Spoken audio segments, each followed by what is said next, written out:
Section 4. Scaling Agile using DevOps processes. In this section, we're going to have a look at how to scale Agile and some of the principles around that, whether that be DAD, SAFe, or less. And then we're going to move on to structuring Visual Studio Team Services and TFS to use team collaboration. And then finally, we're going to move on to managing your portfolio with the delivery plan new feature. Scaling Agile using DevOps processes.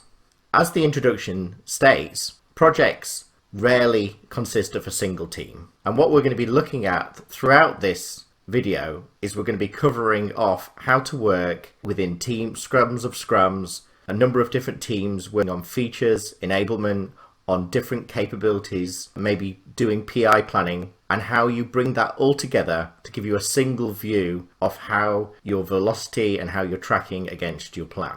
So we're going to look at Scaled Agile and also some of the associated DevOps processes around this.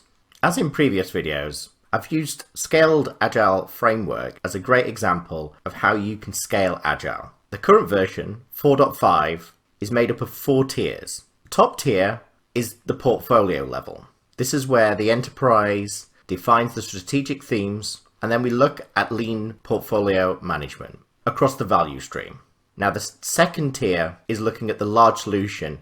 As I mentioned on the previous section, this is value stream mapping. So this is around the solution train and understanding what high level value your organization is bringing. Now the tiers that most smaller organizations are used to is definitely the program tier, where that program of work could span across a number of different teams or a different number of different products. At this point, you're looking really at some of the cultural side of things, such as DevOps and how you implement that across some kind of continuous delivery pipeline, of which you've then got to coordinate a whole stack of features and enablement coming from teams. So the final section is the teams, and this could be a number of teams doing a number of different iterations at different speeds, and these are what we're going to be covering off in this section. Okay, so what is SAFe? I think I've kind of given an introduction before, but this is how you can scale Agile at an enterprise level. So as you can see on the right hand side, the implementation roadmap is a way of how your organization could look at actually adopting something like SAFe. And then the second component, which we have covered in previous sections, is around how you embrace this lean, agile mindset. And DevOps plays a very key component of that, of how you bring it all together and help improve the success of the deliveries and the quality of the outcomes. So let's start at the top tier.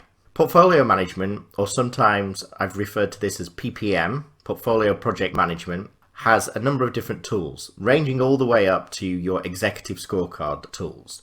Now, custom tools have been built for this, but it's very difficult to be able to understand how you're delivering lots of different programs of work with lots of different teams. And one of the projects which I worked on, or a portfolio level project, was the Operational Excellence Program for a large-scale investment bank. Within that, there was 2,700 products or teams. And within that, you had 14,000 different endpoints and components and solutions that was used to actually build that over about 10,000 people. So these are very challenging scales, and part of it is this won't be able to cover in enough detail how you can actually look at tracking that at such high levels, where this is usually where your PMO, your portfolio management office, would be responsible for this. So what I've done is I've included a lab which you can actually spin up and actually try these different examples of how you manage at the portfolio level, and how 2018 TFS has really helped bring in some new features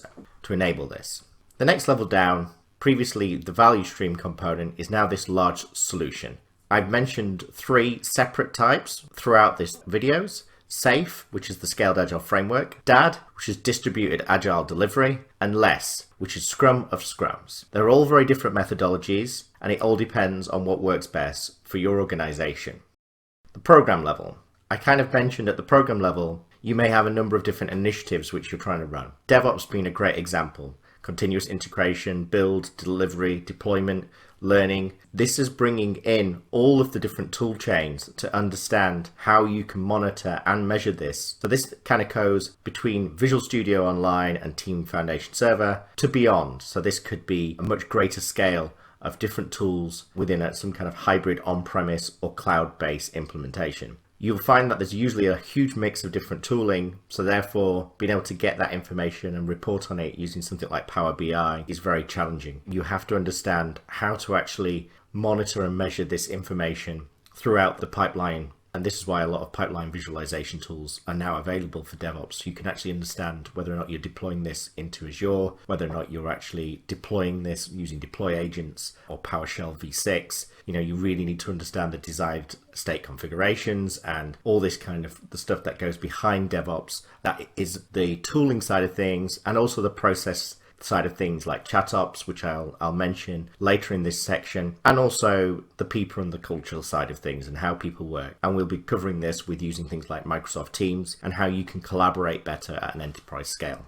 Finally, we're going to be looking at the team level. The team level is how you structure your teams, and this can go from a traditional horizontal team structure, which is what you see in most organizations where they're working on separate components, whether that be the back end, the front end, the mobile app, or it's actually vertical teams, which are more feature orientated or solution orientated. So this could be around how they deliver GDPR compliant or masked PII data, which could span across a number of different products. But they're a team with an objective, not just a single component or a single feature. But this is a decision you have to make based on what works best within your organization. The next video, we're going to look at how you can structure Visual Studio Team Services and Team Foundation Server for team collaboration.